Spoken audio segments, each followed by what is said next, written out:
Hi, this is John Goodman. This is the second part of a multiple part series on how to draft better contract contingencies in the contract. This presentation will be mostly of interest to Colorado sellers and Colorado real estate brokers and Colorado buyers because many of my comments are very much oriented to the Colorado Real Estate Commission approved contract. In the last presentation, we talked about the notion that the first thing you should think about when you're drafting or considering drafting an additional provision is to seek avoiding the additional provision. Seek to avoid drafting the additional provision. Give some thought about whether the existing pre-printed language in the contract satisfies your needs.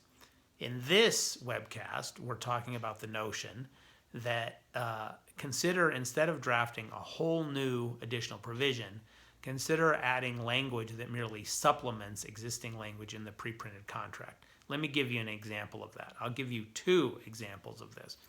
One example may be that the buyer has a need to do due diligence on something that isn't related to the property, something that's off-site on the property. For example, in commercial real estate, the buyer might be buying a restaurant site that's a standalone site within a shopping center, a strip mall.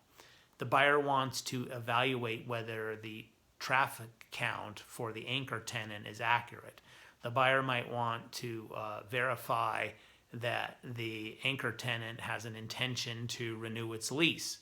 So instead of writing a standalone paragraph about that, what could be written in is in addition to all those things that the buyer can object to under the inspection objection deadline in the pre-printed language in the contract, the buyer can also object based on the buyer's evaluation of the traffic count and the enthusiasm that the anchor tenant has for renewing under Section 10 of the Colorado Real Estate Commission approved contract.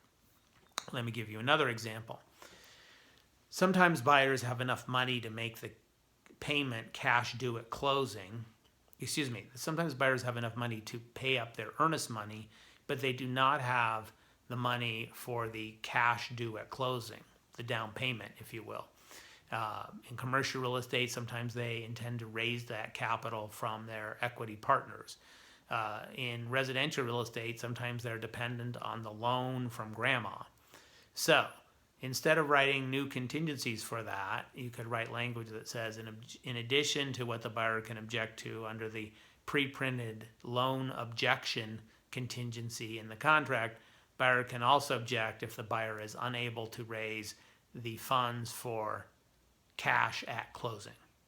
Again, if you first think, part one in the series, seek to avoid writing anything at all. If you have to write something, instead of writing a clause that is standalone, that reinvents the wheel, think about expanding existing language in the Real Estate Commission approved contract. And remember, we live in a complex world. Be careful out there.